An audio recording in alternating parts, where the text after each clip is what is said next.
Miss হবে না আপনার পছন্দের টিভি শো দেখুন জি5 অ্যাপে একদম ফ্রি। চান্দ্রেই জয়দীপ 2 বছরের বিবাহিত ছিল, অ্যারেঞ্জ ম্যারেজ। কিভাবে হলো বিষয়টা? বাবা ম্যাট্রিমনিতে যখন আমার সম্বন্ধ দেখছে, ওর অনেক ছবি দেখার পর যখন ওর ছবি আমি দেখলাম, তখন ওর চুলটা বড় ছিল, ঝুঁটি করতো।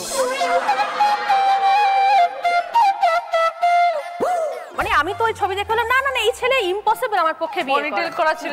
একদম নয়, সে হাতে বালা চুড়ি, সে কিরকম যেন। তখন বাবা বললো ঠিক আছে বাড়ি আসুক। বাবার আবার এই ছবিটাই পছন্দ হয়েছিল। হ্যাঁ হ্যাঁ, বাবা তো বেশ মডার্ন।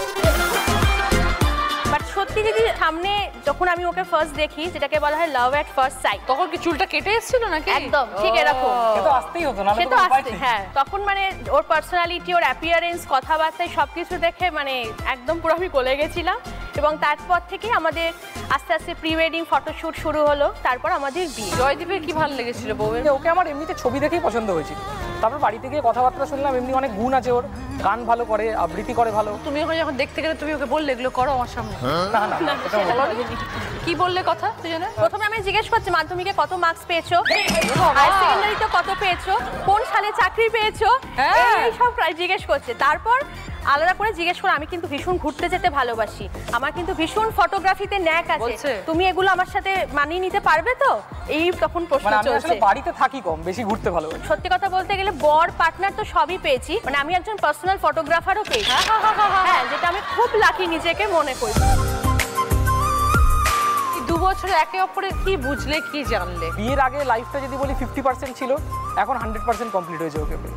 মানে বিয়ের আগে আমি একটুখানি, আমি এমনি গুছোনো, অগোছালো না, কিন্তু বাড়িতে থাকতাম কম। মানে এতটাই গুছানো যে এরকম হয় দুর্গাপূজার দিন আমরা মাঝরাতে ঠাকুর টাকুর দেখে ফিরছি, তখন এসে মানে আমি শুতে পারলে বাঁচি এমন আমার সিচুয়েশন, তখন এসে সব ঠিক জামা ঠিক জায়গায় রাখো, একটু পরিপাটি রাখতে মানে ভালোবাসি। এটা মানে আমার কাছে একটা বিষয়টা হেডেক হয়ে ওঠে এক এক সময়। তার মধ্যেও এবং ও যেহেতু ফ্রাইডে উইকেন্ডে করে আসে, উইকেন্ডে করে আসে মানে কোথায় থাকো? কর্মসূত্রে আমরা দুজন আলাদা আছি। আমি থাকি কলকাতায়, ও দুর্গাপুর।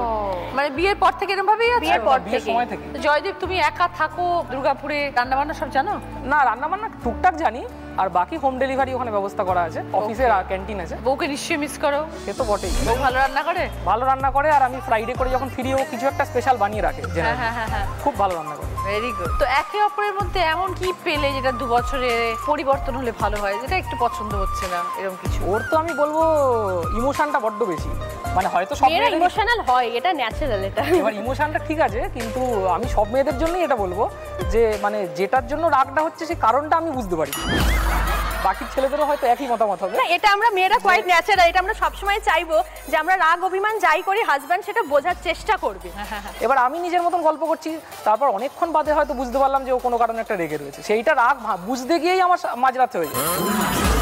খুব ভালো থেকো চান্দ্রেই জয়দীপ। Thank you. শাইনি, কৌশিক, এবার তোমাদের সাথে কথা বলবো।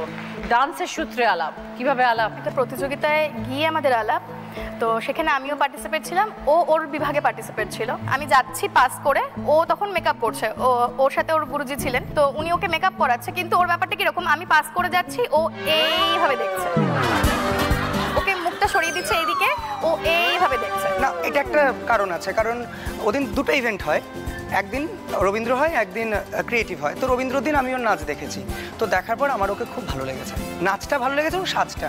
সেই জন্য পরের দিন যখন ও যাচ্ছে আমি শুধু দেখেই যাচ্ছি। এবং সেইখানে সেকেন্ডে যখন সেদিনকেও সেম গ্রিন রুমে বসে আছে, রেডি হচ্ছে, ও দেখলাম মানে ঢুকছে মানে এরকম একটা ব্যাপার, ঢুকে বলছে শায়নি তোর ভালো লেগেছে, তোর নাচটা কালকে আমি দেখেছিলাম। ও কন্টিনিউয়াসলি বকে যাচ্ছে, তোকে আমি এর আগে রাস্তায় দেখেছি, ট্রেনে দেখেছি, আমি তো ট্রেনে চড়ি না, মানে এরকম ভাবে ও বলছে একটা। বাঘের লেজ অনেক বড় টেনে ফেলেছে। আমি বলছি তোকে, তুই তো নৈহাটি আরবিসি কলেজে পড়িস। বলছে আমি 11-এ পড়ি।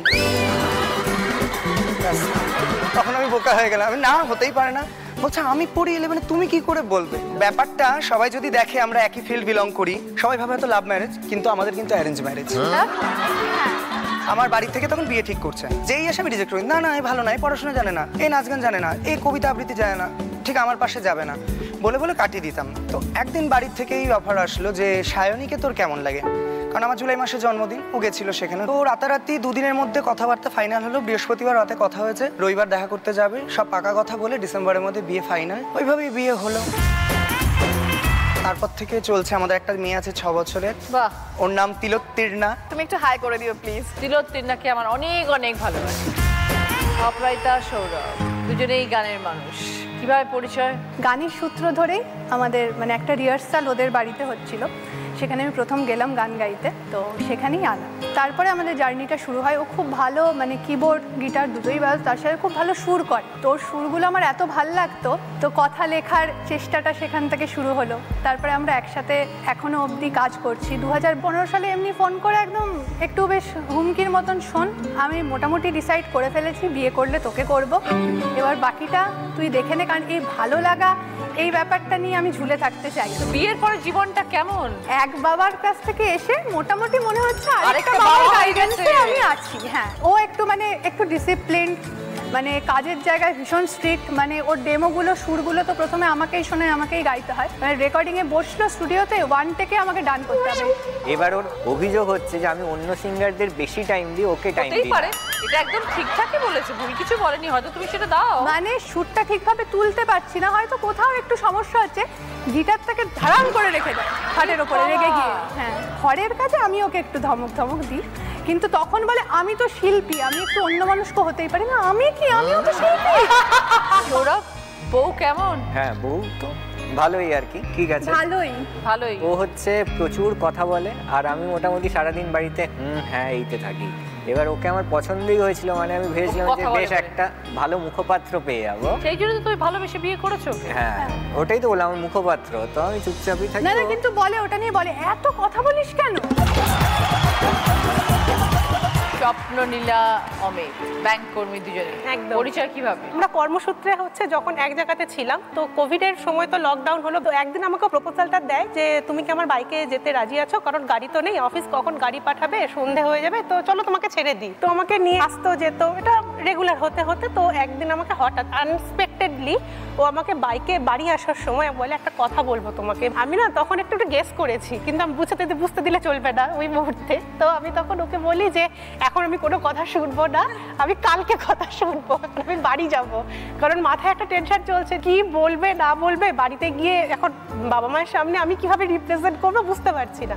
না, এটাও ভাবতে পারে যে উত্তরটা যদি না হয়ে যায় বাড়িতে পৌঁছে দেবে কিনা। তো যাই হোক, 21 সালে তো আমাকে হঠাৎ করে একদিন এরকম বাইকে বলে যে না আমি আজকেই বলবো, যা বলার আমি এখনই বলবো। মানে বাইক রান করছে তখন, ওর কিন্তু হেলমেট ঢাকা, আমার মাথায় হেলমেট, তখন ওই অবস্থায় বলছে যে আমার তোমাকে ভালো লাগে। চলন্ত বাইকে এসে বলছে হেলমেট পরে। হ্যাঁ, মানে ওর কি বলবো তখন। তো যাই হোক, ও ইনিশিয়ালি আমাকে বলে এবং সেদিন আমি ওই মাঝ রাস্তাতে নেমে পড়ি।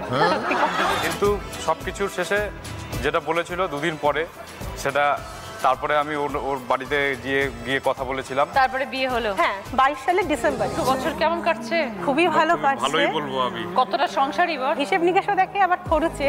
আমি কিপটে, মানে আমি নিজেকে বলি আমি কিপটে, দেখে আমি শপিং করতে ভালোবাসি। সঠিক জায়গায় খরচ করাটাই তো বেটার কিনা। এমনি রাগি কে দুজনের মধ্যে? রাগে ওই বেশি। কারো যদি ভুল ধরিয়ে দেওয়ার যদি রাগ হয়ে যায়, ঘন্টা মিনিট সেকেন্ডের হিসাব যদি দিতে হয়, তাহলে কি হবে? না, হয়তো একটা কিছু আমার এমার্জেন্সি আমি চেয়েছি, ও আমাকে বললে 1 ঘন্টা পরে আসি, 1 ঘন্টা 10 মিনিট কেন হলো তোমার? খুব ভালো থেকো স্বপ্নলীলা এবং অমিত। তুমিও খুব ভালো থেকো দিদি। জি5 ডাউনলোড করুন আর সব এপিসোড দেখুন একদম ফ্রি।